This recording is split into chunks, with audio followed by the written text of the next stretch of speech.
Start off with brief opening statements by each of the experts, and then we'll open the floor to your questions. One of the experts may be having a slight difficulty with her connection, so I'm not sure if either the chair or Professor Izello should go first, but perhaps one of you please go ahead. And if Mrs. Zello cannot join, we would ask the chair to read both statements. So please go ahead.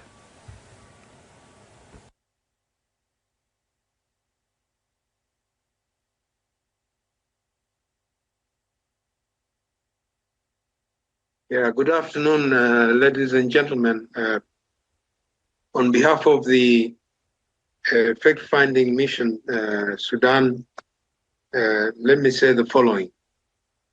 The Fact-Finding Mission finds that the 18-month siege of El Fasher that preceded the takeover of the city on 26th and 27th of October was used to systematically dismantle the means of survival of its predominantly non-Arab population, particularly the Zagawa and Ful, culminating in catastrophic humanitarian collapse. How did this unfold? From mid-2024, the Rapid Support Forces RSF encircled the city, cutting off food, water, electricity, and medical supplies, while subjugating residential areas, displacement camps, markets, and places of worship to repeated shelling and drone strikes. Earthen burns developed by the RSF and trenches extending over 31 kilometers around El Fasher restricted civilian movements and effectively entramped its population. The RSF also launched ground attacks and displacement camps and El Fasher neighborhoods, destroying and looting markets. Humanitarian convoy were blocked, and community kitchens providing little food that remained in the city were also attacked, and survivors reported surviving on animal fodder called ambuz, tree leaves, and residual oil. Children and the elderly died from malnutrition. Water systems were damaged and destroyed, forcing reliance on unsafe sources of water and accelerating diseases. Medical services also collapsed. So by the time of the takeover on 25th or 26th of October, only one remaining hospital was functional, but following the RSF entry into El Fasher, that facility, El Saudi Hospital, ceased operating. Patients suffering from treatable diseases or moderate injuries died for lack of care. Injured and starved civilians were forced to flee on foot for days without food, water, or medical assistance. That siege was followed by massive displacement. An estimated 100,000 people fled in late October alone, according to United Nations Resident and Humanitarian Coordinator for the Sudan. Many families were separated during their flight, either to increase their chances of survival or amid the chaos of RSF pursuing them on the road and out of the city. Hundreds of children arrived in safer areas without their parents or any family members. So these participants or the survivors described El Fasher as a ghost town. Physical destruction was compounded by profound psychological trauma, and survivors reportedly enduring starvation, witnessing family members killed and or raped or subjected to other sexual violence, and disappearance of the loved ones. Many remain desperate and the knowledge of their whereabouts is still unknown. Their suffering is compounded by the loss of breadwinners in their families, leaving women and children in extreme vulnerability. The cumulative effect of prolonged starvation, denial of humanitarian aid and medical care, and restricted movements and targeted violence rendered survival increasingly impossible for the affected communities, creating conditions of life incapable with human survival. Let me pass on to Professor Joy Ezielo.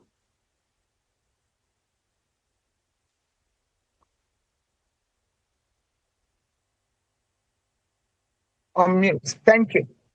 Thank you, Chair. Thank you so much. Yes, continuing our findings, the independent fact-finding mission for the Sudan has concluded that the takeover of El Fasher in late October 2025 was marked by mass killings, widespread rape, arbitrary detention, and enforced disappearances committed by the Rapid Support Forces RSF. Over the course of the 3 days, civilians and those hors de combat attempting to flee were intercepted, separated, and executed at exit points and along earthen burns surrounding the city.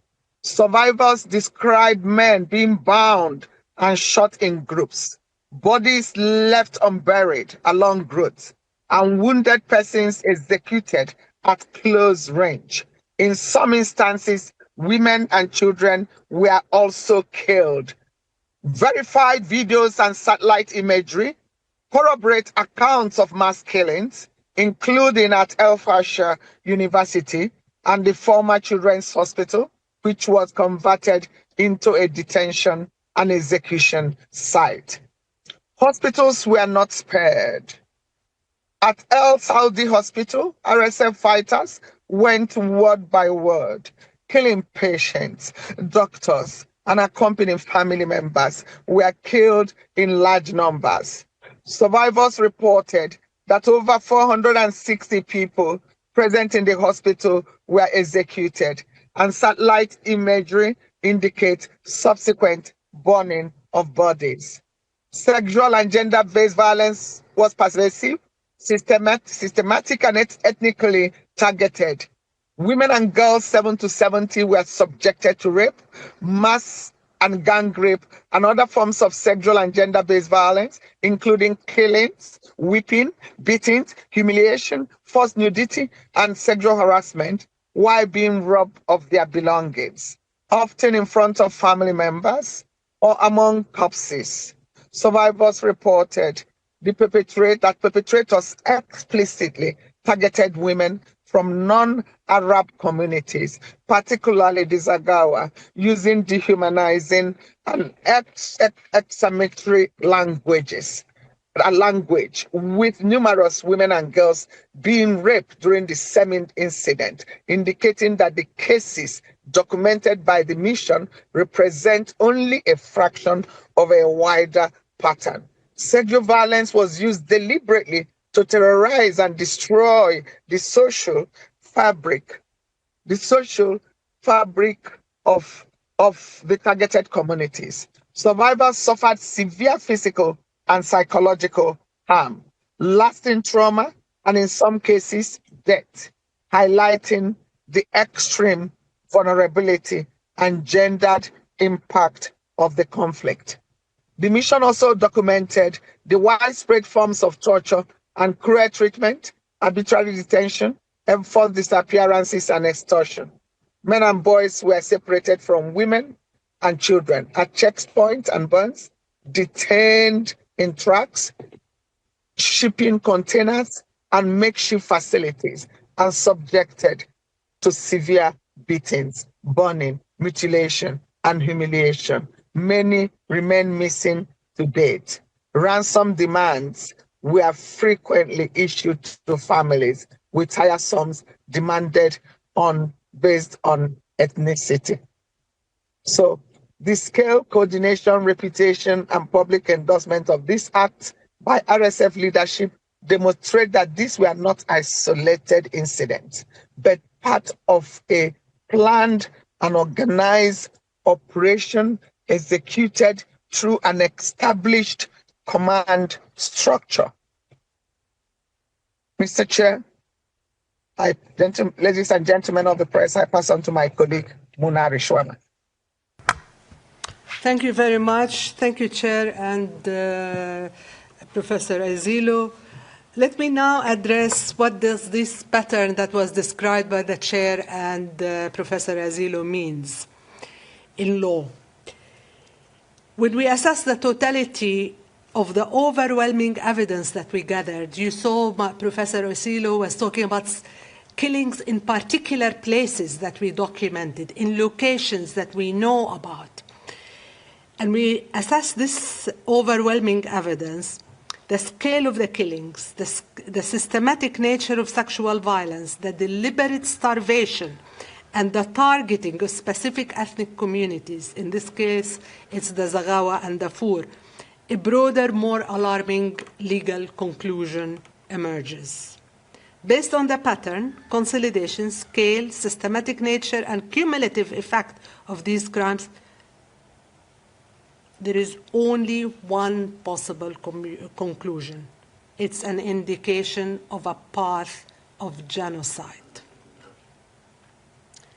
Our mission found that at least 3 of the underlying acts of genocide have been committed. And any of these acts, if committed with the intention to destroy a specific ethnic, national, or racial group, could constitute genocide. So the 3 underlying acts are killings of members of a protected group, in this case is the Zaghawa and the Darfur, causing serious bodily harm,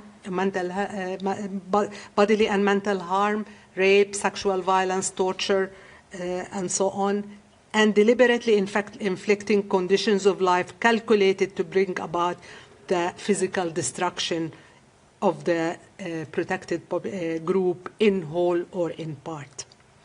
The Darfur, Masalit, and Zaghawa are protected groups under international law, and already the International Criminal Court told us that much.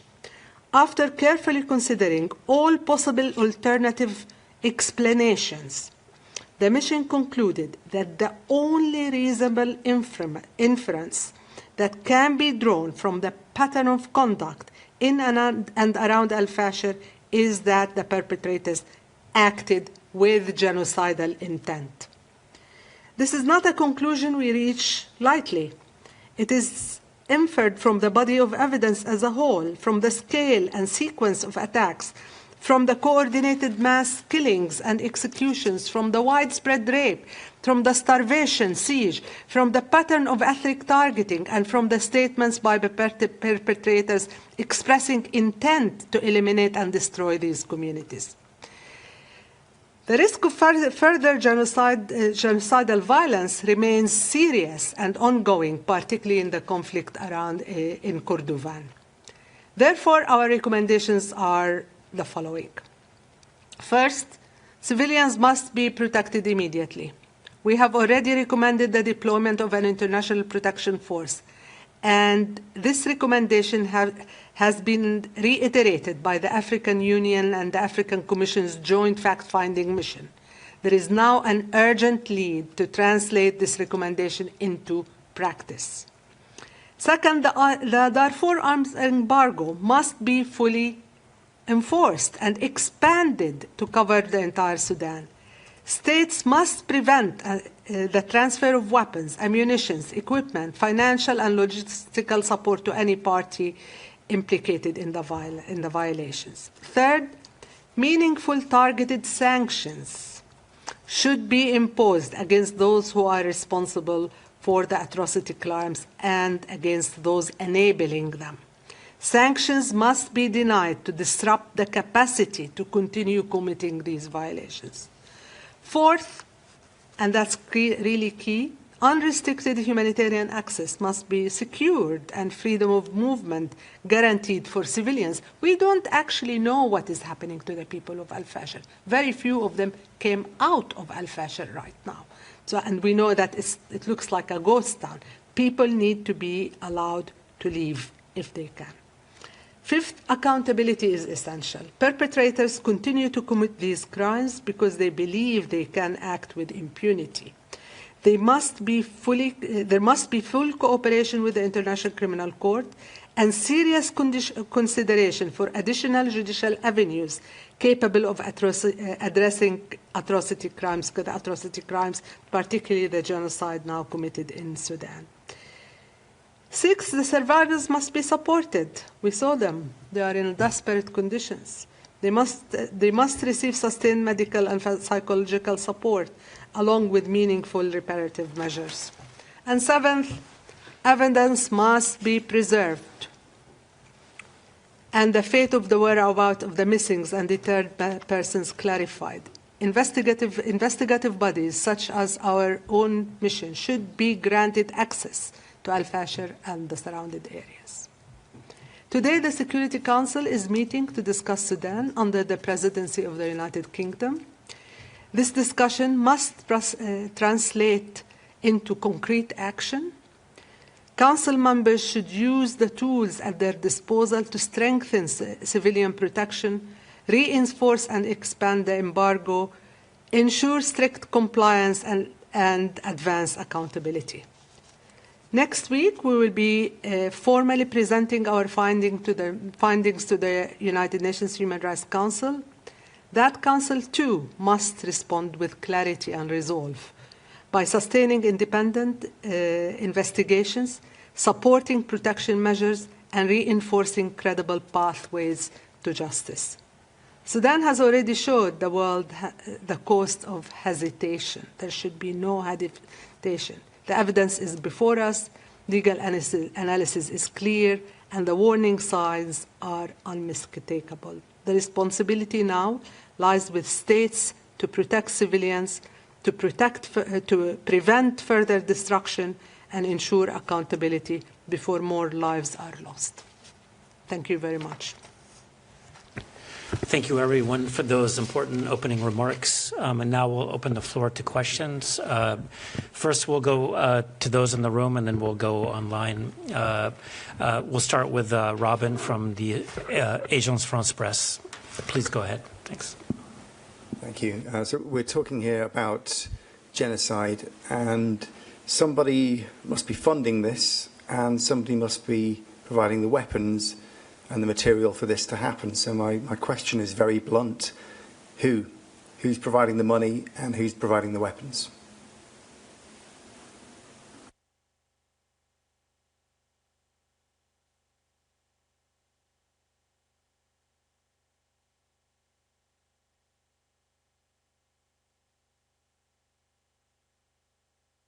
I think this is a key question, and that is really important to understand the mechanisms in which this is being done. And what I can say at this stage is that it's multiple actors, it's a complex network, and it's expanding. And what we are trying to do is to analyze this complex network, and we'll be reporting on that issue very soon. I think you'll hear from us on this matter soon. What I can also say is that we are engaging with main parties, let's call it like this, main parties, and we hope that they'll understand the message. Enough is enough. We reached the point of genocide now. Enough is enough. And really, we all need to take our responsibilities seriously, and states need to take their responsibilities seriously. You'll hear more about this from us soon. Okay, thank you. Let's go to some questions online. If you could please identify yourself and the media outlet that you work for. We'll start with Musa from Al Mayadeen TV. Please go ahead. Yeah. Thank you. Thank you very much. I'm Musa, Al Mayadeen TV, based in Lebanon. I have 2 or 3 questions, please. The first one about the number of those killed, and how many known Arabs and how many are Arabs in this crime? The second one, do you have specific names of those involved in these crimes? And finally, what about the responsibility of the external powers that support the rapid support forces in these crimes? Thank you.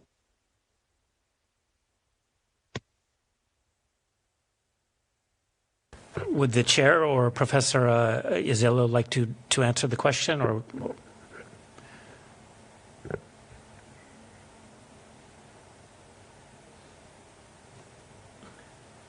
yeah, thank you very much. I can respond to that.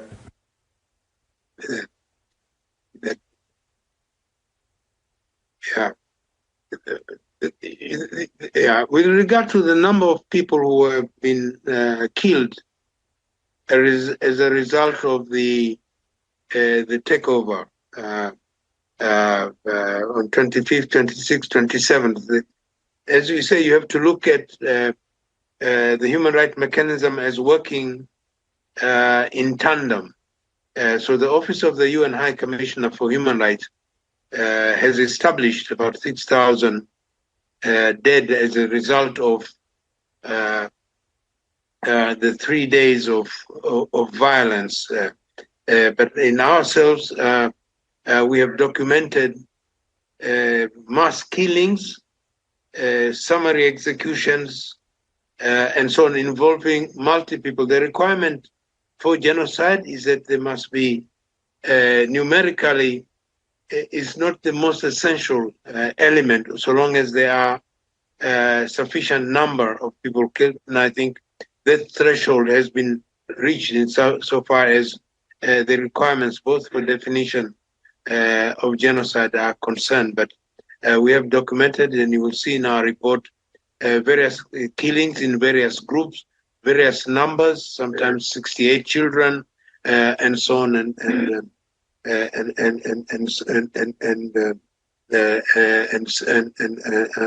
so forth.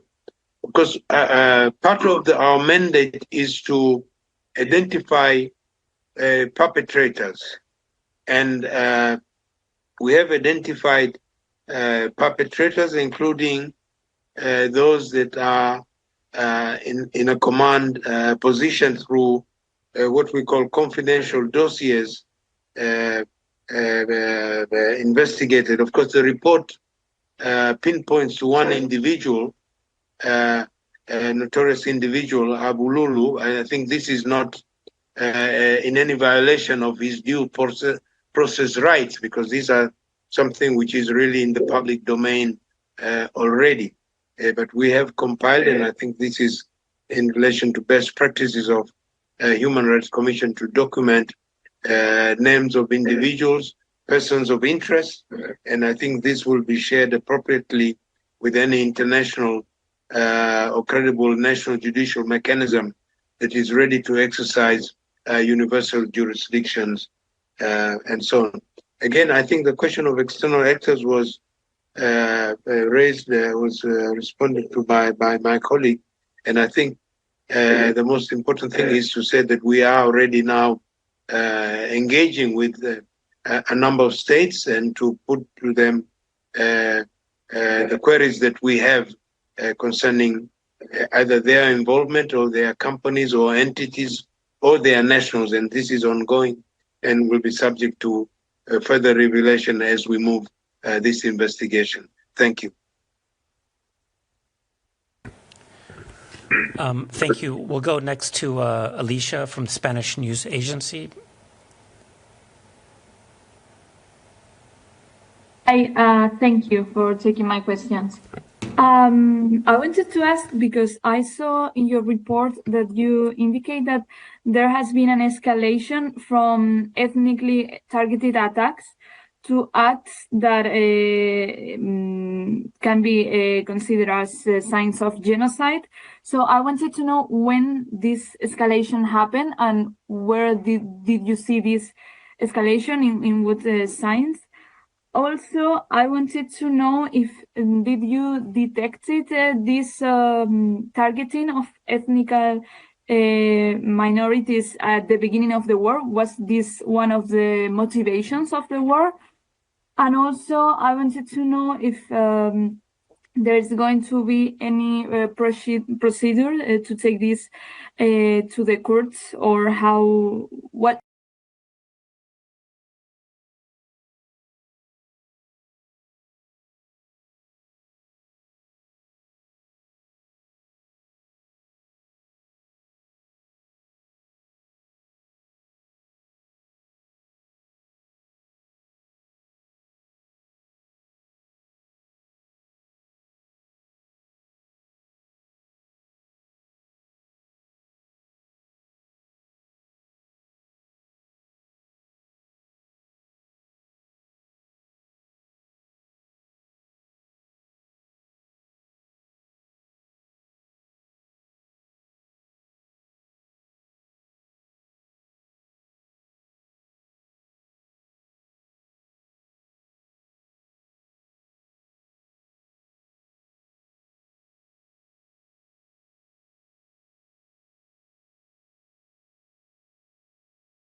Third largest country in Africa.